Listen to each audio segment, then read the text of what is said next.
like to party, party, party all night long. Party, party, we like to party, party, party, never go home. Party, party, we like to party, party, party all night long. Party, party, we like to party, party, party, never go home. What's up, everyone? Welcome to episode 11 of the Ball Talk Pod. 11.2. The second 11 iteration. 2.0. Yeah. 11 2.0. We tried something new with some mics, being in the same room, had some technical difficulties. Actually posted that pod and then had to take it off because the mic didn't load in. So we're back to our normal setup for the most part. We're going to give that a try again sometime in the future, but we're back to normal. So the hope is that this podcast actually goes out to all of our loyal listeners. Yes. We see you, Ryan. Yeah. Shout out to Ryan, our most loyal listener, I guess. Maybe we should do like a listener of the month thing, like gyms do, like member of the month. I like that. We just like recycle all 8 of them or whatever, however many there might be. Other listeners can nominate. People are like, oh, this guy actually brought up your podcast. There we go. Nominate someone in the comments, please. Yeah. Or tweet us at us. OKC to nominate your favorite listener. Yeah. Since our last pod that we actually are releasing, we did create a Twitter account. Yes. And I tweeted out, if you have any questions for the pod, let us know. Nothing. Nobody, we've answered everyone's questions is what that means. Nobody has any questions because we're so good at answering them. They just are like, we just have to tune in. I get it. Tune in. I get it. Understand.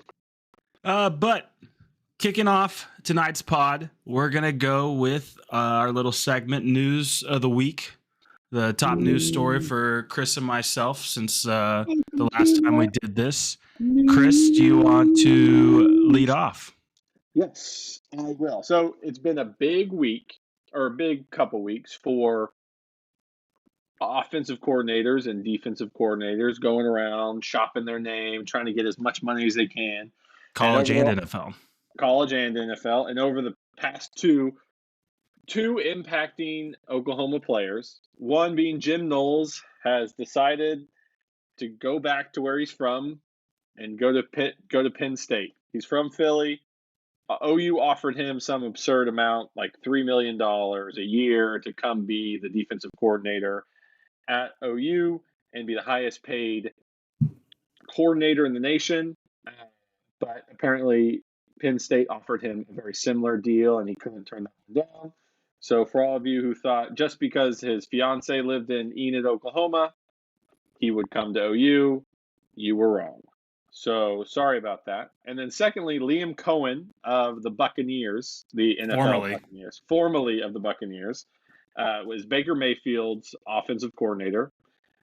This would be Baker's second year with him, I think. So this is the first time Baker's had like the same offensive coordinator for 2 years straight, I believe. It would have been if he came back. Oh, it would have been. They had a great offensive year. Baker he was somewhere up at the top in touchdowns and yards and all these impressive categories with this offensive coordinator. And all indications were that he was going to come back. He said he was going to come back, but I think it's Tony Khan. Is that the owner of the Jaguars? Yeah, something like that. Mm-hmm. He came in, and the day after he signed with the Buccaneers, which I actually learned today that he didn't actually sign. Oh, he didn't actually sign? It was not pen to paper. That's why. Oh, because there was wasn't there a stipulation in the contract that said he couldn't go meet with the Jaguars? Correct. And so apparently, he didn't sign. So he went in the middle of the night, met with the Jaguars. They offered him a bunch of money, and so he is also leaving. So it's a big day for coordinators to say, "I'm staying here," and then, take more money elsewhere. Both of those obviously impact either current or former Sooners. Jim Knowles used to be the DC at Oklahoma State before moving on to Ohio State. Did a great job here. Obviously, Ohio State just won the national championship over Notre Dame. And from what I've understood is that he kind of showed the initial interest, Jim Knowles did, to Brent after Zach Alley left for West Virginia. and him moving on. Uh, One, I think that we probably end up going in a similar route in terms of finding a defensive coordinator that is on the younger side, up and coming, has a lot of talent, a lot of ideas, a lot of energy, but Brent kind of still has final say on that defense. And Yeah, I would in imagine his so. current situation, he's probably going to micromanage even more so this year with how things are going. See, I Um, think that would be the wrong play. I think he needs to get more competent as a head coach in those situations and learn how to do that more than micromanage a defense who performed really well last year. See, that's the thing. It's like it's what we won't know is how much of that last year was Zach Alley or how much of it was Brent in terms of calling plays, ideology. I mean, obviously Zach Alley was the one signaling it in, but It's probably a big reason why Zach Alley left because no one can decipher who actually ran that defense when he was the defensive coordinator. And he wants the credit, and I don't blame him at all for that. But you're right. I did hear that Jim Knowles did put out the initial interest. But I guess that sparked something in Penn State, or maybe his agent worked a deal and got Penn State interested. Notre Dame was interested as well. I mean, Yeah. there were several big-time programs after him, and it's State weird to say.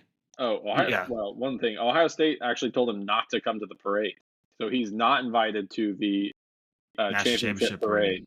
I don't blame him. No, I I don't blame think him. Especially because he left for a rival. yes, in the same conference. Yeah, for sure. Like if he had left for OU, it might be different.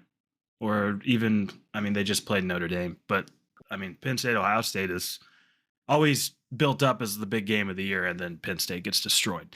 But yeah, it'll be interesting to see where OU goes to the DC. Liam Cohen, he had his press conference today. He gave like the cheesiest, like Duval, like that's the Jags chant, and it was so cringe.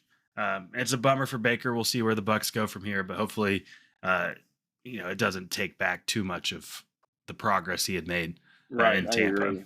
Because he looked. I mean, he looked like a guy who was going to get a huge contract. Made the Pro Bowl. Didn't he get a huge extension? Yeah. Yeah, like 20 or 25 million a year over, which is crazy, 3 or 4 years. But we'll see. Good for him. So hopefully he can keep up and get a third contract. Our boy Baker. It's always a joy watching Baker play. Coming from an OU one fan. of the few things that give me joy in football right now, as has been covered several times on this podcast in the month we've been doing it. We're gonna hope.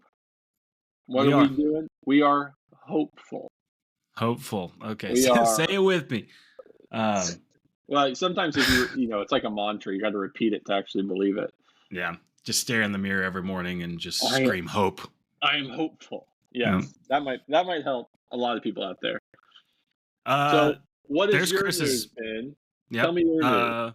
My news, which pretty much everyone knows by now, is that we have our Super Bowl matchup, and we talked about it on last week's pod. I'm proud to say that I picked the 2 games correct between the Chiefs winning and the Eagles winning. That Eagles game was great. They scored 55 points, 7 rushing touchdowns, and onslaught. It's a rematch of the Super Bowl 2 years ago, Chiefs and Eagles. The Chiefs beat the Bills again. I think we were talking, I mean, honestly, we have a podcast that we aren't releasing, but we discussed before that, what was it? It was like the Bills. For the last 5 years, the Chiefs have eliminated the Bills. Yeah. And which is just heartbreaking for Bills fans, who are some of the most passionate fans in like all of sports. They were your team. That was who you were. I mean, for other reasons. For sure. So Tim's safe for another year in terms of getting thrown through a table. Honestly, it might be good for him. He might need that. His bones are getting brittle. Yeah. The longer it goes on, I mean, if we're like 75 and the Bills finally win a Super Bowl, we're doing it. It might kill him, but it'd be worth it for the Bills. Yeah. Well, we'll see. We'll see how that goes. But yeah, Chiefs, Eagles in New Orleans for the Super Bowl in a little over a week and a half. I guess it is about a week and a half. But Chiefs are like a 1.5 point favorite. I don't know how you can bet against the Chiefs right now. I'm kind of cheering for the Eagles. because I want Jalen to get a Super Bowl, but we also, watching that game, realized Samaje, Pirine, and 5 other OU players. Now, the other OU players have already gotten 1 or 2 Super Bowls. Yeah. But Samaje and Hollywood Brown are first-year Chiefs, and so there are OU players who haven't gotten a Super Bowl on that Chiefs team. I would say if you're looking for the most bang for your buck as an OU fan, you cheer for the It's the Chiefs. Chiefs. Yeah, Plus, for sure. they're much closer than the Eagles, but you could have a affinity for Jalen Hurts. I know, as some people do. Well, some people do, but it's also kind of weird because he was here for a year. Yeah, came from Alabama. So, but I appreciate all that he did for us, and honestly, it's kind of a bummer. Bills Eagles, I think, would have been the best in terms of hype for the game. I mean, the two fan bases are rabid.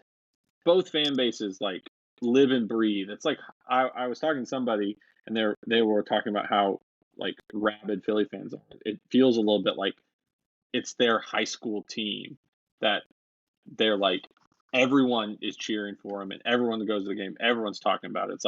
It's like Texas high school football. It's a giant student section at Lincoln Financial Field. Yeah. And then the Bills are just the same way. They live and breathe. I mean, there's not much else to do in Buffalo, I don't think, besides be cold and go to shovel snow. Yeah, and then go to Buffalo games. Yeah, I think Bills fans are a little nicer. Eagles fans have a bad rap about some stuff. I mean, you can pull up videos after every Eagles home game, and there's a visiting fan that's getting harassed. So that's not good. I'll say that. But every fan base has them. Maybe just the Philly fans are just a little worse. Well, but that's be nice. Okay, yeah. I did say I want Philadelphia to win. Maybe they're more passionate. That's fair. But that's our news of the week. You got the offensive and defensive coordinator changes, and you have the Super Bowl matchup. But with that, we're going to get back into some Thunder basketball talk. Wait, hold on. Should we give our prediction for the Super Bowl? Yeah. I'm going to make people wait until next week's pod. Oh, okay. We'll give our official prediction next week. Tune in. Scores, everything. We're going to bet big money on it. Mm-hmm. We don't unit shame on this pod. No. Big money. Relative. So, yeah, come back next week for our predictions. Thunder basketball. They're back in the win column. That's they right. Beat the Portland Trailblazers Sunday night. They were the only NBA game the night of the championship games, the AFC and NFC championship games. Bouncing back from a loss to the Mavs. Its eyes on them. Correct. There's a little Hamilton jazz for you. That's right. Biggest story of that game, the return of Isaiah Hartenstein. The return of both Isaiahs. And Joe, you're right. The return of Isaiah squared. Hartenstein came back. He missed 10 days? Missed 4-ish games. He would, yeah. His diagnosis was at least a week. It wasn't 1 week, so it was fine. I thought he might be back for the Mavs game. I think if it was like a playoff situation, he would have played. But we don't have him for that. He comes back. He drops a double-double. He had 14 points, 12 rebounds, 6 assists, and a block. Production that just changes the whole dynamic of this team. It is just poetic basketball when there is a 7-footer in the Oklahoma City Thunder lineup. And not that it's bad basketball whenever they're not. I mean, we still are a fantastic team, but it's just so different. We're not top 4 in the West without him, but it just looks easier, obviously, and he makes everything so much easier with how he's able to essentially just make people move around him. Like, he's out there setting huge screens for Shea, and Shea comes out the screen and he's one-on-one with a big guy with space, and it's like there's no way they can guard him. So he just makes it so much easier. And Shea said that in post-game press conferences, how easy he makes the game for a guy like him. Well, when thinking back to that Mavs game, towards the end of that game, they kept blitzing Shea to get the ball out of his hands. So basically sending a double as soon as he crossed half court. And we were throwing it to Caruso, is who I remember. Mm-hmm. But other guys like that at the top of the key, or at least the free throw line, And the Thunder did that as well to the Mavs and Maxi Kleber, who broke his foot. The Mavs are just losing everyone. He broke his foot Yeah. Yeah. in the next game. No, I think it was that night because it was announced the next day. No, I might be wrong on that. We'll have to confer with Ryan. I'll look it up. Mavs fan. You keep talking. But whenever you have someone like that, and it would be Chet as well if he comes back, when he comes back, whenever they blitz and they dump it off, the decision making of a big, that's what they're trying to do, the defense. They're trying to make it so that a player that is not your top ball handler, you're not your top playmaker, to either attack the basket from the free throw line, dish it to a cutter, it's just someone with 3-point line. When it's Hartenstein there, he's almost like, I mean, it's been talked about a lot that he's basically a point guard in a 7-footer's body with the touch in front of the basket. He's probably the floater I trust the most on the team. I mean, that Shea scoop shot. That's fair. But Shea's the one getting doubled. I don't think they're doubling anybody else up there like they are Shea. But having him there, obviously, I think the Mavs, the two games we lost against the Mavs, those games are drastically different with him. I say all that. Those games are drastically different if 8 other players who are hurt on both sides are in that game. Right. So no need to rehash that. But he came back strong. Isaiah Joe, as you mentioned, also came back. He was sick.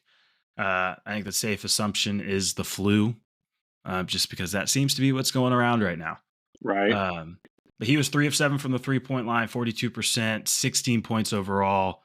Him shooting like this is so reassuring. Everyone was like, trade him, get him out.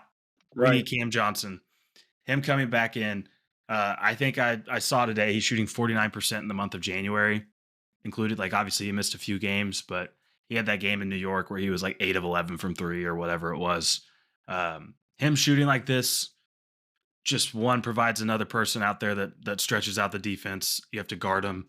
He does so much more. I mean, he hit 3 threes, had 16 points. So it's not just, he's not 4 of 5 for 12 points. He's attacking in other ways. Mm-hmm. And had a nice little circus shot at the end of the buzzer. Yeah, I don't know if he was even looking at the rim. No. But I'm just saying, he's doing it in a lot of different ways. Exactly. So great to get him back. Shea was Shea. I think he wasn't like off. Like if you like, it almost felt like it was like an off Shea game. He had 35 points. Let's see, yeah, but it's so crazy to me that it's just like he misses some of those like easy shots, or not. I guess I shouldn't call them easy. He misses some shots that he hits every game, and you're easy like, to him. Come on, and you're just like, God. And you look at his point total at the end of the night. He has 35 points. You're like, oh, so those shots he just missed 1 or 2, and we were like complaining about it. I mean, he was 12 of 25 from the field, 48%, and that's considered inefficient for him, which is not normal for anyone. No, Kobe didn't do that. MJ didn't do that. I remember watching Kobe's not his last game, but the last game he scored like 60 points or whatever. That was his last game. That was his last game. The last game, yep. Scored 60. Yeah, and he took like 50 shots or something. Yeah. It was insane. The most like stereotypical way Kobe could go out. Also, right. Rip Kobe. We just passed the 5-year anniversary of him and his passing of that horrible helicopter. But we're not gonna. Wow. turn on the pod. That's just saying that it's not very likely that players are shooting 50% every night like Shea does. I mean, I think I saw you shooting like 60% from 2. Which for anyone that's not a big, that is, especially at his volume. I mean, 25 shots tonight. He's usually 20 to 25. I'd have to go and look at his average field goal attempts, but he's having a historic season. He's still the favorite for the MVP. Jokic isn't going to go quietly, but if things keep going this way, he is this year's MVP. 100%. The next thing I want to touch on, and I think it couldn't come at a better time. We mentioned a little bit on the prior podcast in our gloomy state after the Mavs game. Shea was announced as an all-star starter that night for the Western Conference. I say that the format's different this year. But we find out Thursday night who the reserves are, and Mr. Jalen Williams is trending towards being an all-star for the first time in his career. He has to be elected by the coaches, like, all the voting that they were doing. The starters were 50% of the fan vote, 25% players, 25% media, and then the coaching votes is what goes towards the reserves. He had 24, 4 and 8 with 2 blocks and a steal. He dropped 30 on the Mavs.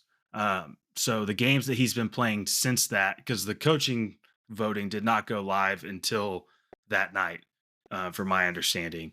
And so if a coach goes and looks at most recent box scores, Dubs picked a great time to put together some good offensive games. Yeah, and that doesn't even take into account the great defense he plays every night at all 5 positions, the great, how many steals and things he is able to come up with, and just the all-around impressive basketball acumen he has. That's why I think with it being a coach's vote, he's more likely to get in. Yeah, I think you're right. I think that definitely helps him because fans aren't gonna gravitate towards him. I think he's a 30-year player, not the most flashy. He doesn't shoot a ton of threes and get a lot of points that way. It's a lot of like mid-range, fadeaways and attacking the rim, but not like. And he's not the best player on his team. I think the fans probably wouldn't gravitate towards him, but coaches look at the game obviously differently, and so you hope that they can see his greatness. Well, when they look at, they're looking at not even box scores. They're watching film. They're watching the game that they're coaching against the Thunder, and you see Jalen Williams picking up your point guard at the top of the key, and then subs come in, and he's guarding your 7-footer down low and being very effective on both, which is not common in the NBA. Not even close to common. But I think he's going to get it. That might be a little bit of the hope we were talking about earlier. I like his chances. It's like him, Alperen Sengun for the Rockets. The Rockets are going to get an all-star because they're second in the West. They beat the Celtics last night in a great game. You have De'Aaron Fox and Domantas Sabonis for the Kings, Jaren Jackson Jr. for the Grizzlies. There's like 4 or 5 guys right there that it's like 3 or 4 spots. And I think what we just talked about, how impactful he is offensively and defensively, and 2, the Thunder being 6. Well, I think it's 6.5. Let me pull it up. 6 right now. The Rockets. Yeah, the Rockets are playing right now. They play the Hawks. Let's see. I was just looking at their score. They were losing at halftime. They're winning by 10 now. Okay, that makes sense. Rockets are playing good ball, but regardless, the Thunder's current record and the gap that they have on second place, it's very rare in the NBA. Actually, I would almost say that it hasn't happened that a team with this record and this kind of performance doesn't get at least 2 All-Stars. And if Chet had been healthy, I think it's no question. We're actually talking, okay, is it 3? Right. Because Chet was going to be an all-star. And I think Chet would have won Defensive Player of the Year this year. But Dub would have been that like awkward, like, are we giving it to him just because of the record? One, now he's earned it. I think he's playing great, averaging over 25 and 5. And he's on a team that's running away with the West. Statistically, the best defense in the modern era, leading the league in deflections. He's doing things that should get him in the All-Star game. But we'll find out Thursday night.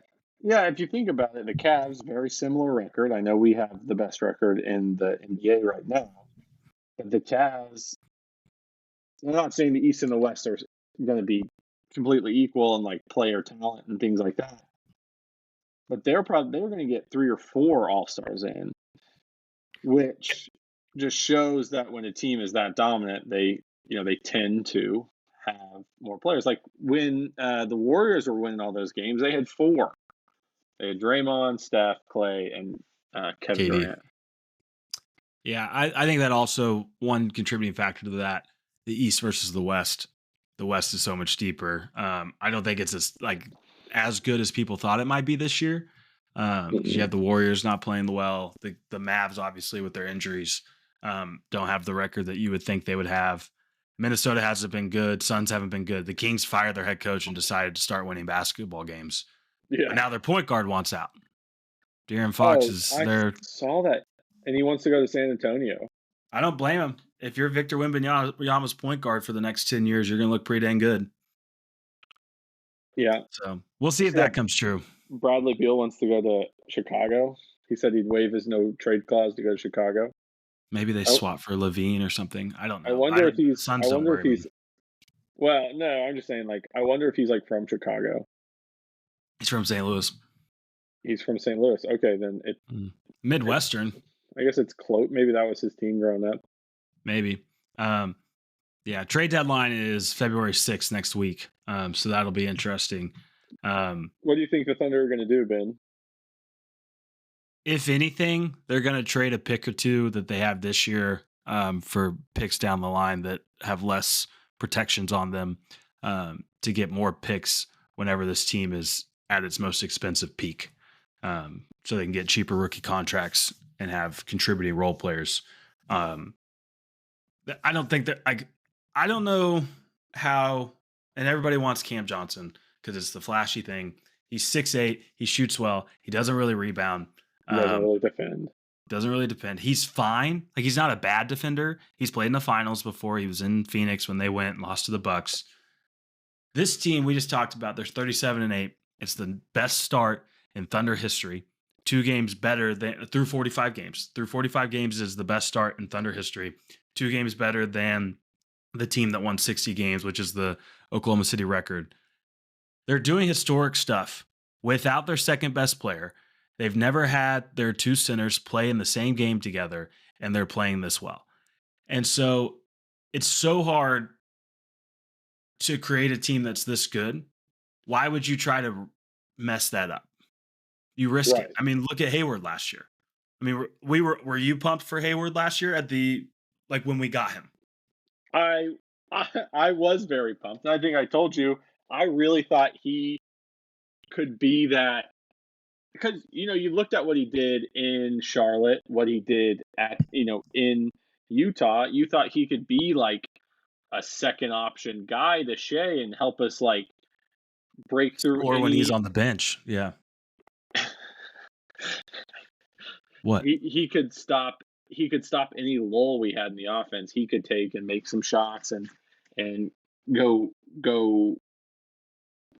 kick ass. I thought he'd really come in and kick ass, and then it turns out he's just like ho hum and not anything what this team needed. But obviously, it helped get some salary off, and that's why we have Hartenstein because of that trade, right? Which is worth it so far, but I think it's worth it. I don't know a single Thunder fan that doesn't think it's worth it, unless they're just the biggest Trey Mann fan in the world.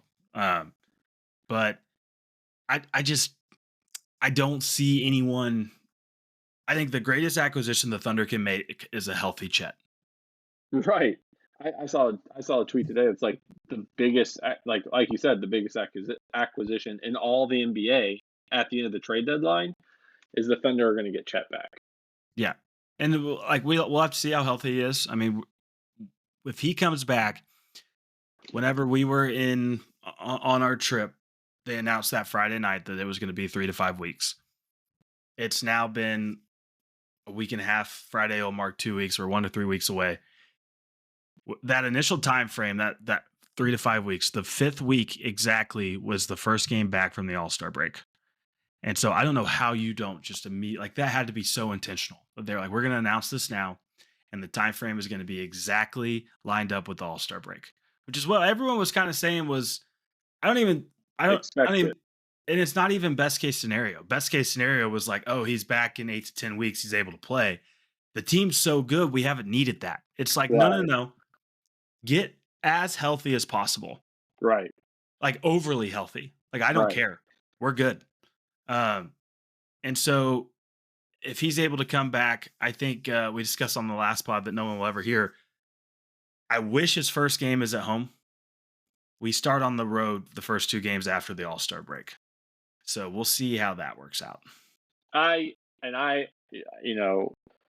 I know that we have season tickets, so I will move heaven and earth to be at that game, just to feel the energy that he will bring into the stadium. Whatever game he is coming back from, He could play 5 minutes in that game, and Paycom would feel like you were in the NBA Finals. yes, but I think you have to start him regardless of how many minutes he plays.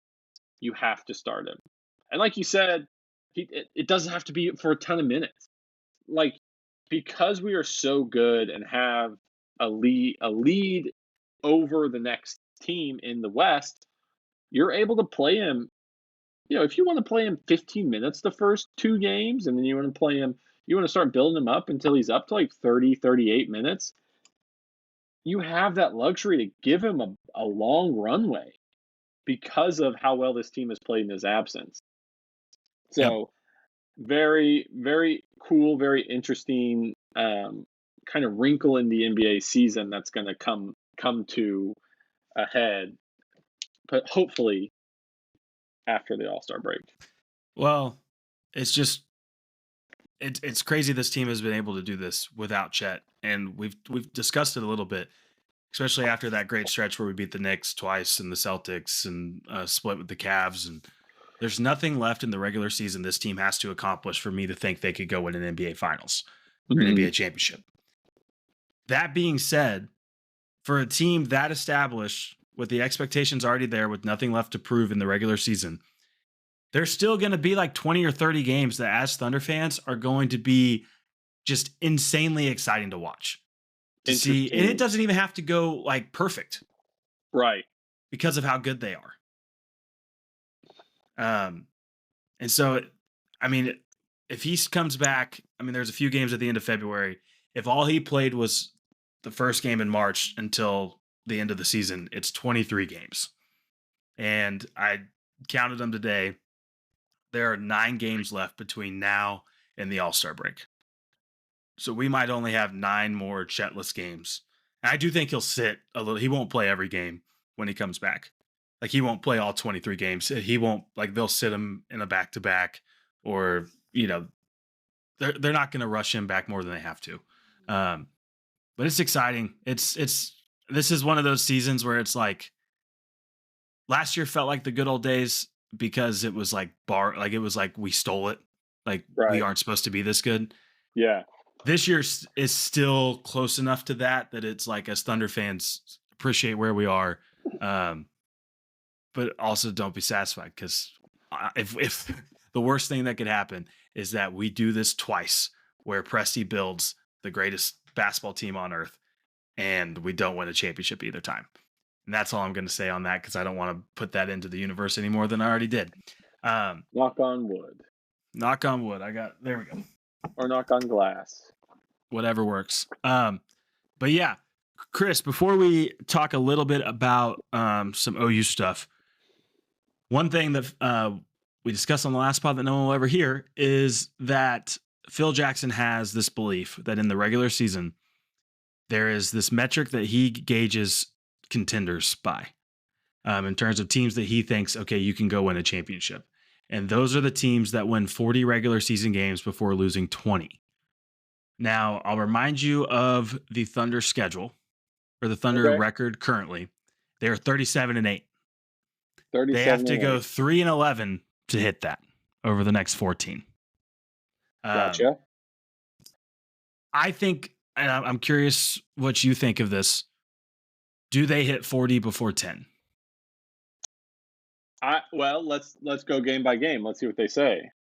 Let's see. So let's see. The next 5 games, we play at Golden State tomorrow night, late on ESPN. You have a home game against Sacramento. There's a home stretch coming up after we get back from Golden State. You have Sacramento at home, the Bucks at home, the Suns at home, which is the last night before the trade deadline on ESPN, and then the Raptors at home on next Friday. Those are your next 5. So let's walk through them. I want you to give me your prediction. Warriors tomorrow night. I think we beat the Warriors. I think they've played just terrible as of recently, but that doesn't mean they're also anything. Playing tonight. Second night of a back-to-back for them. Yeah. And so I think we win that. So We get up to 38-8. 38-8. Kings at home on Saturday, who are playing really great basketball, but we'll see how the news with Fox potentially being traded impacts that team. What do you think? We always play weird games against the Kings. I could see us losing that game. It's a toss-up, I think, more so than people might think. I think it's a toss-up the next two games. I think it's a toss-up between them, and I think it's a toss-up between the Thunder and the Bucks. So if you go 1-1 that stretch, you are 39-9. And then you have to beat the Suns to get to that. The Suns. Right. And so you'd be 40-9 after you beat the Suns, who even if they could stay healthy, are not super scary. We just match up well with them, I think. We do, yeah.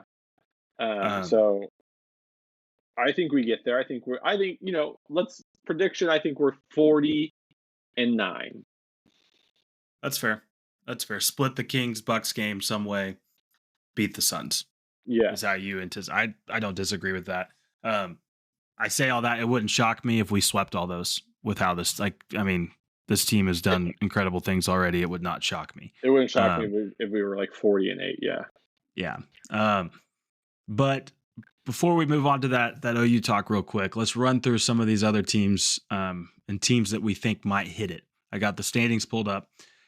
The Cavs are 37-9. They're only 5-5 over their last 10, but I do think they will win 3 games before they lose 11. I agree. The Celtics, who at one point would have seemed to be the most obvious pick for this, they're 32-15, 5-5 over their last 10 as well.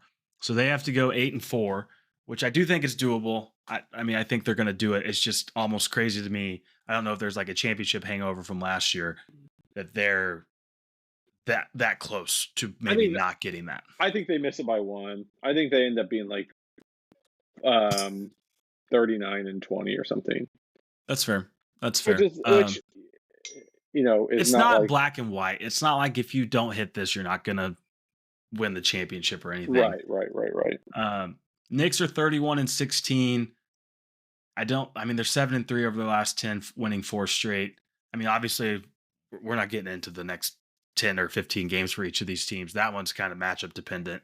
I think they could get there going 9-3. But it would be tough with all 7 of their players that they play. And then after that, you got the Bucks at 26-18. I think it's just those 3 in the East that potentially could get it. Moving over to the Western Conference, we talked about the Thunder. Check. Houston is 31-14, 8-2 in their last 10, winning 3 straight. They're playing really good basketball. I think they get it. I bet they get it. I bet they're like 40-18 or something. 40-16 even. I think they're playing really good ball. I agree. Houston's definitely been maybe the biggest surprise in the NBA in terms of teams that you wouldn't anticipate being this good so far this year. They almost feel like us last year. We'll see how they do in the playoffs. Right. Yep. Next, you have the Grizzlies. They're 31-16. They've had a lot of health issues, and so that's one thing that's kind of brought their record down. They've done a fantastic job to stay where they are through those injuries. Jaws missed a lot of games. Zach Edey's missed games. Like every role player they have has missed like a fourth of the season. It's crazy. They do play the Thunder in the next. They play them February 8th. So they're 31-16. I kind of don't think so. I don't think so either. But we'll see. Could be close. They have a chance. And then you roll into the Nuggets and the Lakers next. The Nuggets are kind of a weird situation, again, with this not necessarily being black and white in terms of this metric. They're 28-18, but 7-3 in their last 10. They inserted Russell Westbrook into the starting lineup. They're playing really good basketball. And so I don't think they'll get there. They're going to lose 2 games before they win 12, I think. But they're a team that absolutely they're currently, I would say that they are right there with the Mavs, and a healthy Mavs team as the biggest threat to the Thunder coming out of the West. Yeah, I'd agree with that. So we'll see. Exciting times. Coming out of the All-Star break. Currently the NBA season's about 55% of the way done. That's what's interesting about this All-Star break for the NBA compared to other sports. I mean, the NFL's is way after the season. It's not the halfway mark. The NBA All-Star game isn't. It's kind of crazy how many of them aren't. Like, why would it not be the halfway mark? But once we come out of the All-Star break, outside of obviously watching Chet, it's going to be all about checking positioning, seeing what matchups the Thunder could potentially get. With them, probably, most likely, knock on wood, them staying in the 1 seed, their first round matchup isn't going to be able to even be thought of until after the play-in matchups. But it's going to be full steam ahead coming out of the All-Star break. But yeah, any more Thunder talk from you tonight, Chris, before we... Not tonight. Fair. Keep them wanting more. That's right. Lastly, just a few little shout-outs for the Oklahoma basketball team and the football team. The OU basketball team actually is currently playing at Texas A&M as we currently live. They're up 14-12. Up 2 points. So we'll see what comes of that. On a 2-game winning streak. Let's see if they can make it 3. Yeah, they finally won their first 2 SEC games, blew out South Carolina at home, won a heck of a basketball game. I say heck of a basketball game, just a really tight basketball game at Arkansas last Saturday. The whole time I was watching that game, I was thinking about how bad of basketball it is. Just so many times it's like this team has gone 3 minutes and 16 seconds and counting without a field goal. Like that goes up 3 times a half. But they at least are on the board. They won their 2 SEC games. They're firmly in the NCAA tournament as it currently stands. Yeah, Jalen Moore is playing really well. Jeremiah Fears is playing well. He had a bit of a slump in SEC. Yeah, so things are looking up for Porter Moser's squad. Let's hope that they can capture the energy of the balloon snake and see where they go. At least make a tournament. At least make a tournament. That's what you got to do for Porter Moser. And then, secondly, I will give a shout out. I don't know their actual record, but the OU women's team continues to win. Probably the best head coaching hire that Joe C has made in quite some time. It's Jenny Baranczyk for the OU women's team. And then lastly, OU football recruiting. This is about the time where football kind of starts picking back up. You have off-season workouts coming in, and then they host what are called junior days, which are underclassmen being able to come in on visits to all of the different programs. The Sooners did receive a commitment from a wide receiver today, 4-star for 2026. He is the current teammate of the current quarterback commit, Jaden O'Neal. Jermaine O'Neal, is that the Pacers forward? Yeah, I got that backed up. But this 4-star wide receiver 2026, his name is Daniel Odom. He's ranked as a 4-star everywhere but On3. So On3 hates OU. But it just goes to show there's still a little bit of momentum. I think people are liking what Ben Arbuckle's saying. O'Neal, there was some talk of him potentially looking around. OU did make an offer to another 2026 quarterback. But O'Neal came to junior day. He hadn't talked to anyone after that, so that's what got people thinking.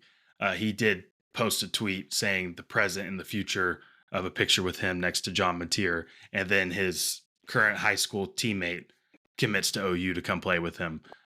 Obviously, a lot can change, but that seems to be trending back in a positive direction, which hopefully is just like a snowball effect, and OU can just start picking up some steam in positive ways. Positive ways, positive ideas breed positive results. So you got to keep thinking that they're going to pick up steam and start winning. But just keep pointing in that mirror saying, I am hopeful. I am hopeful.